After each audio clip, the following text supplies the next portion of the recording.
Hey everyone, welcome back to my channel. My name's Sophie and in today's video we're going to be finishing all the book series I'm currently in the middle of. So before I get into the video, please remember to like this video if you enjoy it and subscribe to my channel for more bookish content. I primarily read fantasy, thriller and romance books and I post videos every Sunday. If you've been around here for a while, you'll know that my goal for the end of the year is to wrap up as many series as I possibly can before the end of the year. So I have a really bad habit, I think as well, when you're making videos as well, your reading changes a little bit and you start reading for the videos rather than making videos about your reading. So I've ended up starting a lot of series and then like not continuing, or 2 books in and then not reading the final book, because it is quite difficult to speak about like the final book in a series in a video without spoiling the plot. So my mission is to finish as many book series as I can. That was a lot of waffle. So we have got 4 book series, 3 of which I am hoping to finish and 1 of which will be catching up on all the published books. So first of all, we have Fury Song by Rosaria Munda.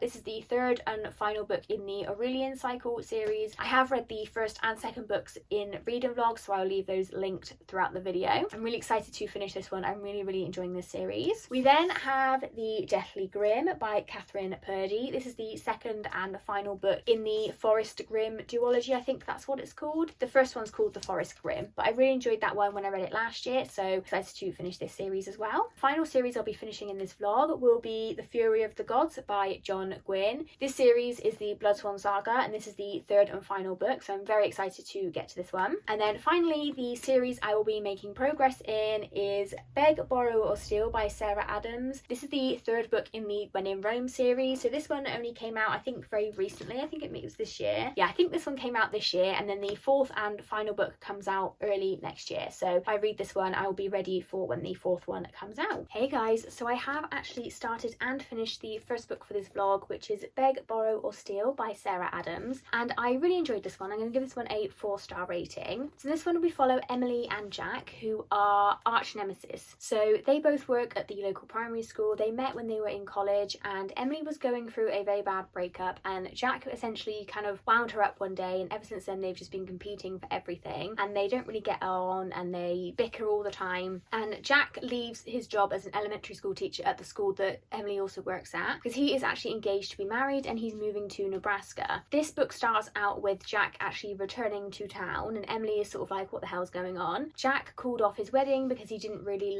love Zoe, and she was only really after him for his money because he is also actually a very well established mystery writer, which nobody really knows. Emily always makes jokes about how he's got so much money and she doesn't really understand how because he's on an elementary school salary, and obviously that's the reason why. So he comes back to town, he ends up buying the house next door to Emily and they kind of start up a friendship really. She has written a romance novel, so one thing that happens that they bond over is this, because he is actually the son of a very well established mystery writer as well, and his own father doesn't know that he's called AJ Ranger, so his father doesn't know that he's this basically his rival in the writing world, and basically they bond over writing. They do bicker a lot but they do end up becoming good friends, and then obviously they both end up wanting something more and they start a relationship with each other. So I gave this one a 4-star rating. This wasn't my favourite in the series. I think my personal favourite is Practice Makes Perfect, When in Rome and then this one, but I still really enjoyed this one. I just didn't really love Emily as a character, especially at first. I thought some of the things that she was doing to Jack were actually just quite mean. This town, everyone is in everyone's business and they're all very protective of the Walker siblings. That's Noah, Annie, Emily and Maddie, whose book we will get next. Because she doesn't like Jack, she tells people to like shun him, and she tells the contractors working on his house to like cancel the job, and then they do, and then his house isn't safe to live in and she thinks that he'll just like move out and move away, and I think that's actually quite mean. There's some things that she does that I think are quite funny. It's like a joke, but I thought that was a bit mean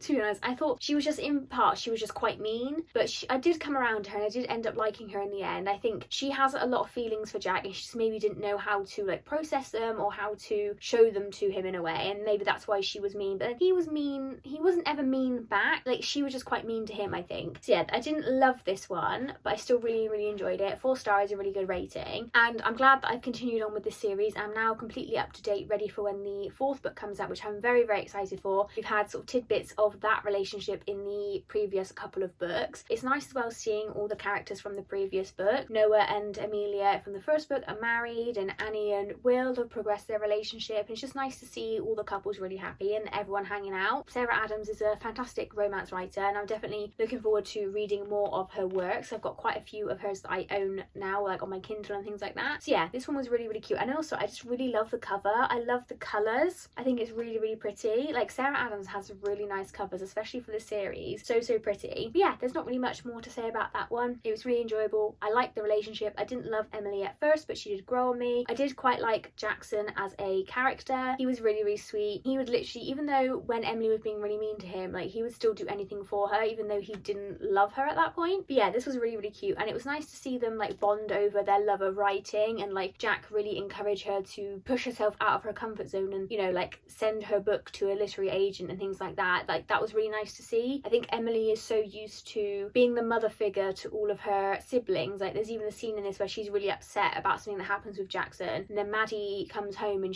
Maddie's really upset about something, and Emily just kind of disregards all her own feelings, sort Maddie out, and it's just like, put yourself first. Someone needs to put yourself first at some point in your life. But yeah, this one was really, really cute, and I'm really glad I read it, and I'm ready for when the fourth and final book comes out, which I think is early next year. It's either end of December or early January. So yeah, very excited for that one. So I've started the next book for this reading vlog, which is Fury Song by Rosaria Munda. This is the third and final book in the Aurelian cycle, and guys, this series is so good, and I think so underhyped as well. If you like Fourth Wing, if you like Game of Thrones, if you just like a good dragon fantasy that's absolutely brutal, you will love this series. This is so good. We've got like fallen empires and the dynasties trying to come back and reclaim power. We've got the struggle between like good and bad, and like it's just so good, so good. So in the very first book in this series, we follow our two main characters, Lee and Annie, and they are golds in this society. So this society is ranked on metals, and you get metal tested, and that basically decides your rank in society. So the golds are like the elite, and anyone can become a gold. So Annie is actually, or she was, a peasant,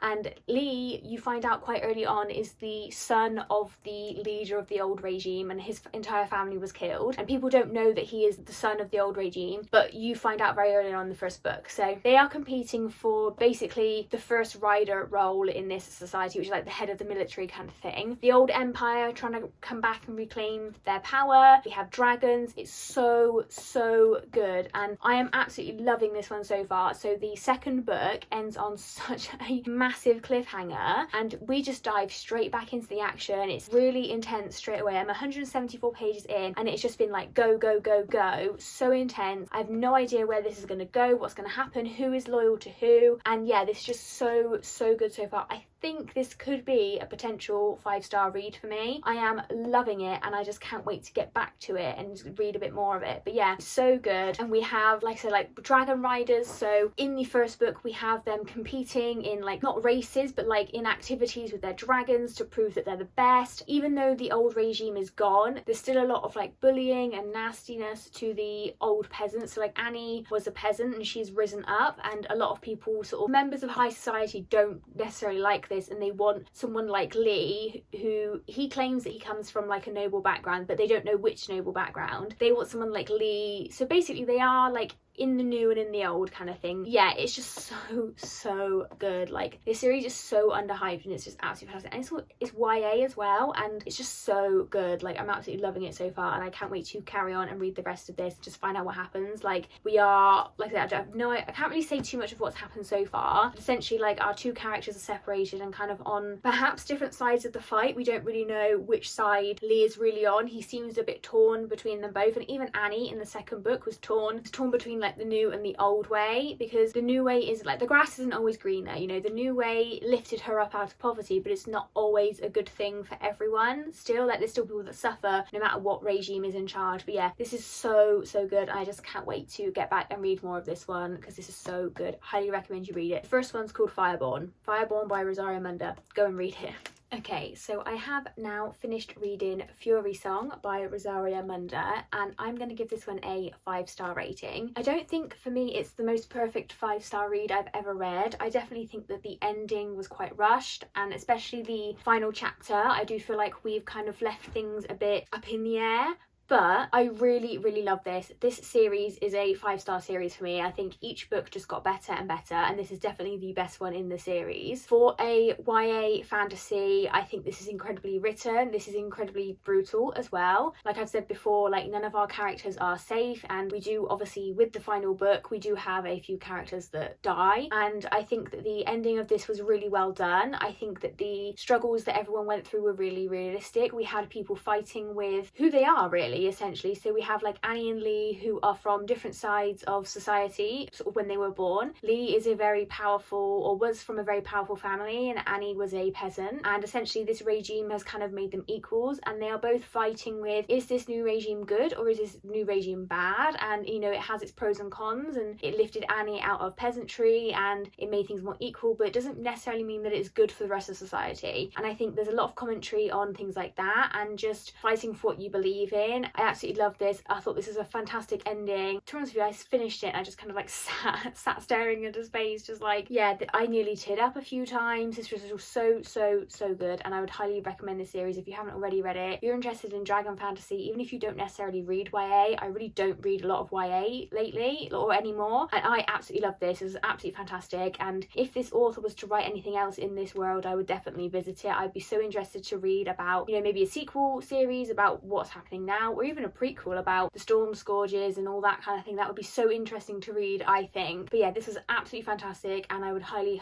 recommend this series if you haven't already read it. Absolutely fantastic. Like, it's not unique in what it does, but this was just so good, and I've not read a very good YA fantasy in a very long time, so loved this one. And the next book I'm going to be reading for this vlog, just to confuse things, is The Fury of the Gods. I know that there's two books with very similar names. We've got Fury Song, Fury of the Gods, but two very different series. This is a adult epic fantasy series, again regarding dragons. You can tell that I have like a niche that I love. But yeah, I'm really excited to read this one. So I am currently just over 300 pages through the next book for this reading vlog, which is The Fury of the Gods by John Gwynne. So this one is really hard to give a synopsis for. As with the theme of this vlog, it's the final book in a series, but this is a very epic high fantasy, and it's really difficult to give a synopsis for this because there's so much going on. So we essentially kind of have like three main perspectives. So we have the Battle Grim, the Blood Sworn, and then we have a perspective of a woman called Orca, and eventually all of these perspectives do kind of intermingle. In the Shadow of the Gods, we follow Orca, who is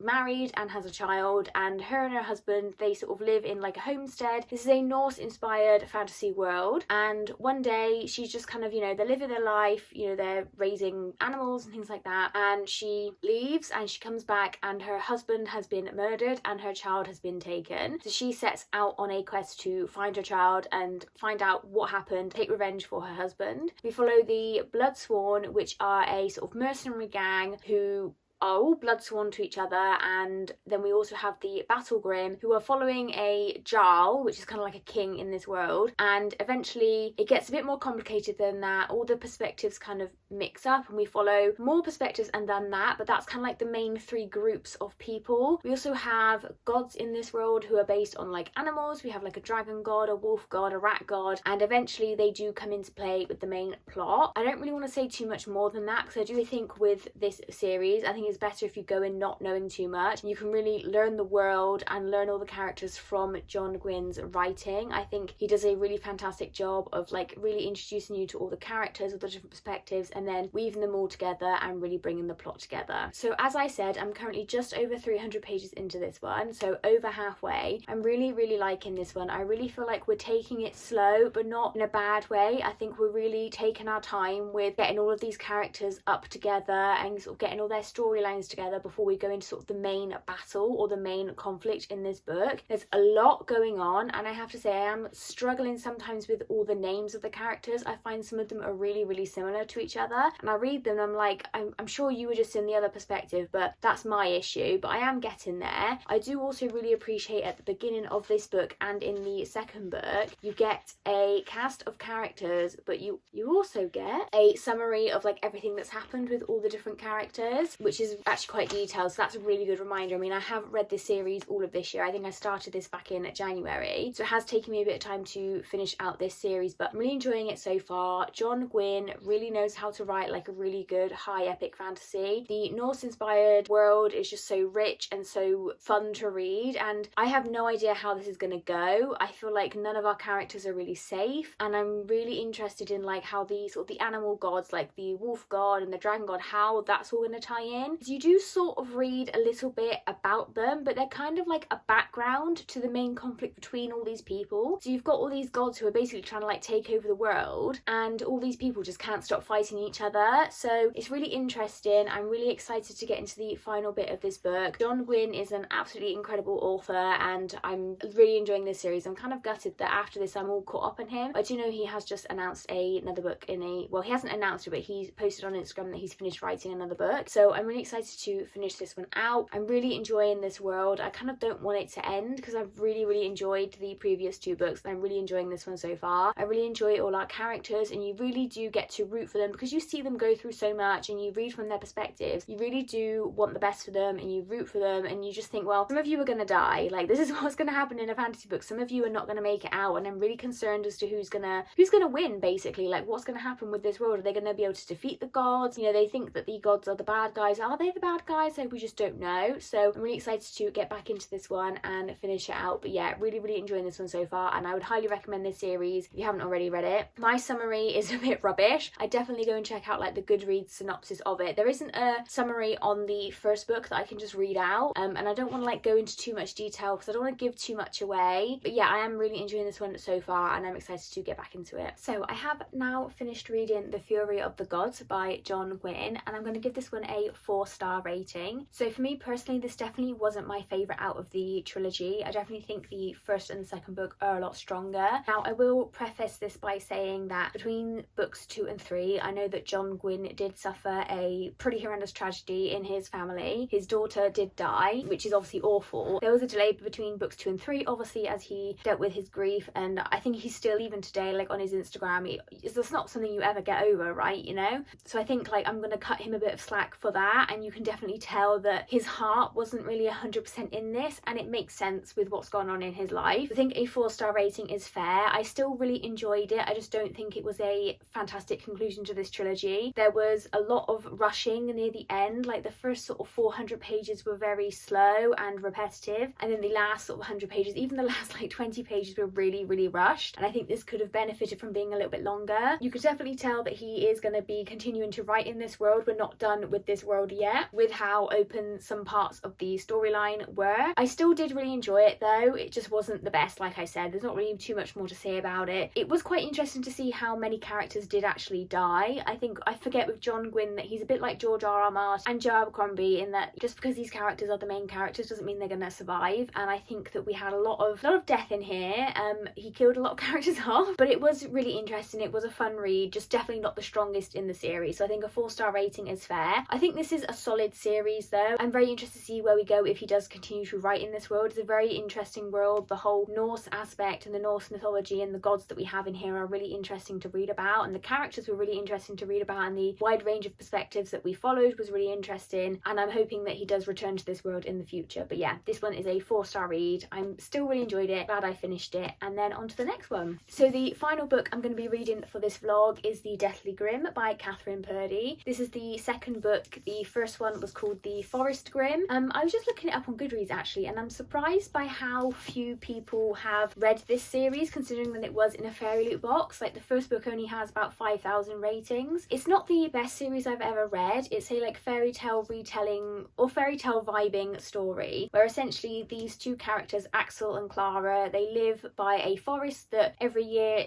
lures someone in or something like that, from what I can remember. And it lures someone in, I can't remember who it lures in, but Axel and Clara go in to save this person, and then that was the first book. And in this second book, I guess they go back into the forest. It's not quite over yet, sort of thing. So it's a YA, definitely not like the best YA series I've ever read, but I actually quite enjoyed the first book. I thought it was a fun time for like a YA. I actually quite enjoyed it, so I'm excited to see where we go with the second and final book in this series, and then we'll be wrapping up the vlog. I'm currently just over 200 pages through The Deathly Grimm by Catherine Purdy. So in the the first book, The Forest Grimm, we follow our main character Clara, who has some sort of like clairvoyant powers, or at least her grandmother does. And essentially in this book, she lives in a village called Grimm Hollow, and there is a forest right on the border called the Forest Grimm. And in this village, there is a magical book called the Book of Fortunes. And when all the villagers become of a certain age, they can make a wish on this book. And for years and years, the villagers have made these wishes and they've come true. And one day, somebody murders someone in the village, which has never happened before, and then also steals a page from the Book of Fortunes. And ever since then, the village has been cursed, where people disappear into the forest and they never return. Clara's mother goes into the forest and never returns. So what happens in the first book then is Axel's betrothed, Ella, she disappears into the forest, and Clara and Axel go to find her. And essentially in the first book, they battle these lost ones who are old villagers who become something else. They essentially turn into sort of like mythical, magical creatures. So Ella becomes Cinderella, Clara's mother becomes Briar Rose, and there's all sorts of like different sort of like fairy tales that come to life. That's the first book. And in the second book, Clara and Axel go back into the forest. They didn't end the curse, they just kind of like drew it back a little bit. And in the second book, they're trying to get rid of the curse essentially. And I gave the first book a 4-star rating. I did actually quite enjoy it. This one I'm just finding really repetitive of the first book. I think that the first book could have just been a bit longer and we could have resolved it in a standalone. I don't really think this needs to be a duology. I think we're kind of getting to the point with YA fantasy where a lot of trilogies could have just been a duology, and now we're in a duology phase, and a lot of duologies could have just been one book that's just a bit longer. This is just very repetitive, and like it is fun, it's a quick easy read, but I'm just not loving it, and I'm just kind of not wanting to pick it up and read it essentially. Like I've been sat reading for a while and I feel like my mind's just kind of wandering, or I'm just not really drawn into this very well, and it's just extremely repetitive. And I'm going to finish it out. Like I don't think it's going to take me long to read the sort of one page 216, and it's just over 386 pages, so I've got about 170 pages left. I don't really think it's going to take me that long to read them, and I am interested to see what happens. But yeah, it's just really repetitive and just not all that great, and I don't really think it's necessary. And I kind of think some of the like the whole concept of this person being murdered and then the town just like didn't really look into it all that well, and it was just kind of like, this is sort of your own fault then. Like I don't really know what you expected to happen. Yeah, it's just a bit meh, really. I kind of felt this way about Catherine Purdy's other series. Was it like Bone Crier's Daughter or something? I can't remember what the series was, but it was just a bit meh. So I only really picked up this series because it was in a Fairy Loot. I think if this was not in a Fairy Loot at the time when I was having my Fairy Loot subscription, I probably wouldn't have picked this up. So I'm like glad I tried it out because I did really enjoy the first one. Just the second one's just not really as good. So I'm gonna finish it out now and see what happens. We've also introduced like a bit of a, not a love triangle, I'm not really sure, but we've got another love interest, or like potential love interest, and I'm just kind of like, we're over halfway through this second and final book. I don't really think we need another love interest, you know. I don't know, yeah, I'm just not loving it. So I'm gonna crack back on and finish this one and check back in with you guys when I finish and give you my final thoughts. But currently I think it's like a 2.5 or a 3-star maybe. We'll have to see what happens at the end. Yeah, it's just not really that great. It's a quick read though. I think if this sounds like up your alley, you would enjoy it. If you're interested in like a fairy tale retellings, like this isn't one fairy tale being retold, it's like several of them, which is kind of fun. I think if you're like younger or you still enjoy YA a lot more than I do, then this will be your cup of tea. But I think there's so many better YA series out there. Just depends what you're into, I guess. But yeah, I personally wouldn't recommend this based on my enjoyment, but you may still enjoy it if you like YA or you like fairy tale retellings. It's be right up your alley. But yeah, I'm gonna stop blathering on and crack on with this book. So I finished reading The Deathly Grimm by Catherine Purdy, and I'm really torn on what to rate this one because I feel like it's a 2.5 based on my enjoyment of this, but I feel like that's a bit mean. Maybe this is a 2.5 or a 3-star. I'm not really sure what to rate this one. I just don't really think that this was a necessary addition to this series. Like I said in my previous update, I think this could have just been one big book, and I feel like our characters were just a bit silly, and I kind of forget with YA sometimes that they are just a bit silly in that. So our main character Clara, you know, her and Axel go back into these enchanted woods, and she says to him like, we're not going to trust anyone but each other because this forest plays tricks on us, blah, blah, blah. And then literally as soon as she meets someone else, she just fully trusts that person, animal thing. It's a person who's been turned into a frog, and she like fully trusts them. And like, I'm not going to say what happens, but you literally literally just said a chapter ago, let's not trust anyone else, and you've just already gone back on your word. And I just think like the conflict between these two and like the whole weird love triangle thing that was introduced, it just wasn't really for me, which is a shame really, because I really enjoyed the first book, but I think maybe I should have just left it at that and just not continued. But yeah, I don't know, I gave that one a 4 stars, so this is quite a big disappointment to me. But yeah, at least that's another series finished, and it was fun, and it was definitely perfect for this time of year with this like spooky vibes. But yeah, it just wasn't, I just didn't think it was really necessary. So yeah, that's that one done, and that is the end of this reading vlog. So we did finish reading 4 series, which I'm really pleased with. I'm also really pleased with my progress in series now. Since I started doing these vlogs, I've really gotten the number of series I'm in the middle of down, which I'm really pleased with. So going forward, there's not going to be as many of these. I know maybe people don't enjoy these as much, I don't know, but it's difficult to talk about books that are like third books in a series. We're going to be moving on to starting more series again. But yeah, I'm definitely going into like the new year, I'm really hoping to just read series a lot more quicker. I find like, especially for example with that John Gwynne series I just read, The Shadow of the Gods, I think I would have enjoyed that probably so much more if I'd read them closer together. So I think like next year I'm really going to try and like maybe not binge the series. I think if I read them back to back I will get a bit bored, but I think maybe reading the first book in a series, reading a couple of other books and then going back to it is the way forward for me. I used to binge series back in the day. I used to read like, I read the entire Mortal Instruments series up until like book 5 because that was what was published at the time. I just binged them, and I did that with like Twilight and Divergent and stuff. I just read the entire series. So I don't know why I stopped doing that. Maybe I need to go back to maybe not doing that, but going back to more of that kind of reading style. I think that really benefits me. So yeah, anyway, that's a bit of a tangent. So that is going to be it for this reading vlog. Comment down below if you've read any of these books. Let me know what you guys think of them, or how are you guys getting on with reading series this year? What are your sort of goals and things like that? Let me know if you guys are sort of trying to wrap series up as well. I'd love to hear what people's goals are for the end of the year really. Please remember to like this video if you enjoyed it, subscribe to my channel for more bookish content, and I'll see you in the next one guys. Bye.